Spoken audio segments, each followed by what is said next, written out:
इस एक्सप्लेनर में सभी का स्वागत है। आज हम पाइथन के कोर मैकेनिक्स पर बात करेंगे और वो भी बिल्कुल आसान भाषा में।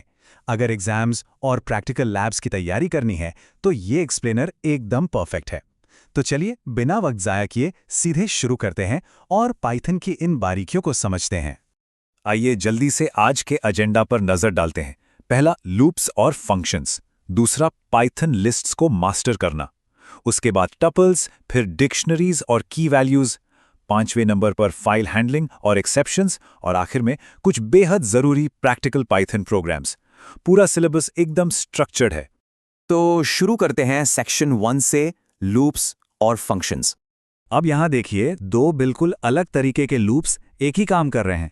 एक तरफ फॉर लूप है जो सीधे एक सीक्वेंस या रेंज में चलता है, और दूसरी तरफ वाइल लूप है जो एक कंडीशन के ट्रू रहने तक घूमता रहता है। आखिरी नतीजा दोनों का बिल्कुल सेम है, 1 से 5 तक गिनती। ये दोनों ही ना आइट्रेशन और रिपीटेटिव टास्क्स को हैंडल करने के फाउंडेशनल बिल्डिंग ब्लॉक्स हैं। कोड एग्जीक्यूशन को समझने के लिए इनका क्लियर होना बहुत जरूरी है। और लूप्स के बाद बारी आती है फंक्शंस की। जैसे ये सिंपल सा एडिशन कोड देख लीजिए। फंक्शंस डेवलपर्स को एक स्पेसिफिक लॉजिक को पैक या इनकैप्सुलेट करने की आज़ादी देते हैं। एक बार ऐड फंक्शन बना लिया तो उस लॉजिक को पूरे प्रोग्राम में कहीं भी कितनी बार भी यूज किया जा सकता है। बार बार सेम लाइन लिखने का झंझट ही खत्म। सच पूछिए तो हजारों लाइंस का कोड हैंडल करने का सबसे बड़ा राज फंक्शंस ही होते हैं। आगे बढ़ते हैं सेक्शन 2 पर, मास्टरिंग पाइथन लिस्ट्स। लिस्ट को अगर कंसेप्चुअली समझना हो तो इसको एक खुले और फ्लेक्सिबल बक्से की तरह सोचा जा सकता है। ये एक म्यूटेबल कंटेनर है। इस म्यूटेबल शब्द का मतलब ही यही है कि डेटा को इस बक्से में बड़ी आसानी से डाला जा सकता है, निकाला जा सकता है या मॉडिफाई किया जा सकता है। पाइथन में यह हमारा सबसे पहला और सबसे प्राइमरी स्टोरेज कंटेनर होता है। और म्यूटेबिलिटी असल में काम कैसे करती है? सिंटैक्स बिल्कुल क्लियर है। एक बार लिस्ट बन गई तो अपेंड का इस्तेमाल करके नए एलिमेंट्स जोड़े जा सकते हैं, जैसे यहां नंबर 5 जोड़ा गया है। और रिमूव से किसी भी एलिमेंट को हटाया जा सकता है, जैसे यहां नंबर 2 को हटाया गया। ये खुले बक्से वाला कॉन्सेप्ट सच में बहुत पावरफुल है। इसके अलावा ये छोटी छोटी पाइथन एक्सप्रेशंस लिस्ट पर तेजी से बड़े ऑपरेशंस करने की सुविधा देती हैं। लेंथ से तुरंत लेंथ मिल जाती है। प्लस साइन लगाकर दो लिस्ट को कंकैटिनेट किया जा सकता है, यानी जोड़ा जा सकता है। फिर इन ऑपरेटर से ये चेक करना कि कोई एलिमेंट मौजूद है या नहीं, ये सब बहुत एफिशिएंटली हो जाता है। इटरेशन के लिए फॉर लूप तो मौजूद है ही। लेकिन अब एक दिलचस्प सवाल उठता है, क्या हो अगर डेटा को ऐसे खुले बक्से में ना रखना हो? अगर कोई ऐसी सिचुएशन आए जहां डेटा का बिल्कुल ना बदलना जरूरी हो। ये एक बहुत बड़ा टेक्निकल पॉइंट है जो हमें सीधा अगले टॉपिक पर ले जाता है, और वो टॉपिक है सेक्शन 3, अंडरस्टैंडिंग पाइथन टपल्स। उस सवाल का सीधा सा जवाब है टपल्स। लिस्ट्स वाले खुले बक्से के बिल्कुल ऑपोजिट। टपल्स को एक बंद, सील्ड और टैंपर प्रूफ एनवेलप समझना चाहिए। एक बार डेटा इस एनवेलप में पैक हो गया तो बदला नहीं जा सकता। ये कंप्लीटली इम्यूटेबल होते हैं। और हाँ, ये एक ही बार में मल्टीपल वेरिएबल्स असाइन करने का शानदार फीचर भी देते हैं। टपल असाइनमेंट का सिंटैक्स देखिए। ये दिखाता है कि कॉलेज का नाम, साल और डिपार्टमेंट जैसे स्पेसिफिक डेटा पॉइंट्स को कितने नीटली एक ही जगह पैक किया जा सकता है। फिर जरूरत पड़ने पर स्क्वायर ब्रैकेट्स और इंडेक्स का यूज करके किसी भी एक डिटेल को आसानी से एक्सेस किया जा सकता है, बिना उस डेटा को मॉडिफाई किए। हालांकि टपल्स इम्यूटेबल होते हैं, पर डेटा निकालने और समझने के लिए इनमें भी जबरदस्त मेथड्स होते हैं। काउंट से किसी भी एलिमेंट की टोटल गिनती की जा सकती है। इंडेक्स से किसी स्पेसिफिक वैल्यू की पोजीशन ढूंढी जा सकती है। और सबसे कमाल की बात, सिर्फ टपल फंक्शन का यूज करके किसी भी नॉर्मल लिस्ट को इंस्टेंटली एक सिक्योर टपल में कन्वर्ट किया जा सकता है। अब चलते हैं सेक्शन 4 की तरफ, डिक्शनरीज और की वैल्यूज।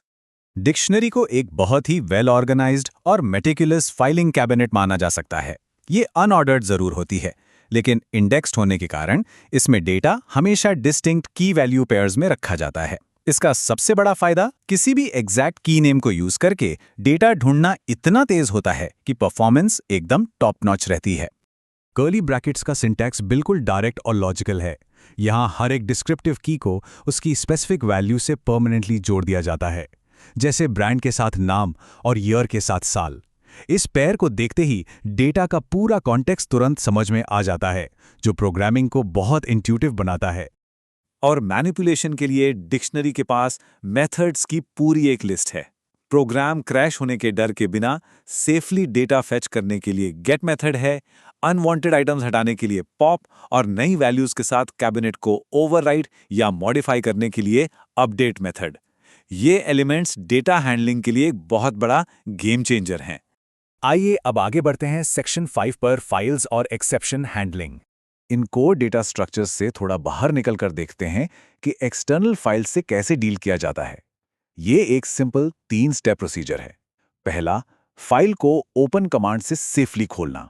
दूसरा, फाइल से डेटा रीड करना या उसमें नया डेटा लिखना। और तीसरा, जो सबसे ज्यादा जरूरी है, क्लोज फंक्शन लगाकर फाइल को बंद करना ताकि डेटा बिल्कुल सेफ रहे। रीड और राइट ऑपरेशंस के बीच का सिंटैक्टिकल फर्क यहां बिल्कुल क्लियर दिख रहा है। एक तरफ f.write है जो टेक्स्ट को प्रोग्राम से बाहर एक फाइल में पुश कर रहा है, और दूसरी तरफ f.read है जो वहां से टेक्स्ट को वापस प्रोग्राम के अंदर पुल कर रहा है। दोनों ऑपरेशंस बहुत ही स्ट्रेट फॉरवर्ड हैं। अब बात करते हैं एरर्स की। प्रोग्रामिंग में एरर आना आम बात है, पर सिस्टम क्रैश ना हो इसके लिए एक्सेप्शन हैंडलिंग एक प्रोटेक्टिव गियर का काम करता है।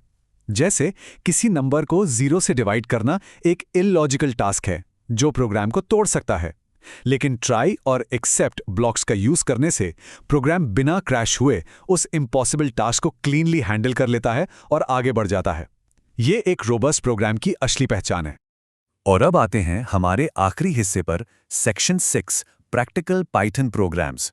मैथ्स की फेमस फिबोनाची सीक्वेंस इस बात का बेहतरीन एग्जाम्पल है कि ये सारे फाउंडेशनल ब्लॉक्स एक साथ कैसे काम करते हैं। सिर्फ मल्टीपल वेरिएबल असाइनमेंट और एक छोटे से फॉर लूप को मिलाकर एक पूरी कॉम्प्लेक्स सीक्वेंस तुरंत जनरेट हो जाती है।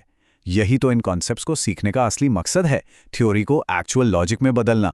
तो इन सभी टॉपिक्स के कवर होने के बाद आगे आने वाले लैब्स और एग्जाम्स के लिए फाउंडेशनल बिल्डिंग ब्लॉक्स पूरी तरह से तैयार हैं। अब सोचने वाली बात यह है, इन नए टूल्स और टेक्निक्स का इस्तेमाल करके सबसे पहले कौन सा नया और कॉम्प्लेक्स सिस्टम बनाया जाएगा। बेसिक्स क्लियर हो चुके हैं, अब इन स्किल्स को प्रैक्टिस में लाने का वक्त है। इस एक्सप्लेनर में जुड़ने के लिए बहुत बहुत शुक्रिया।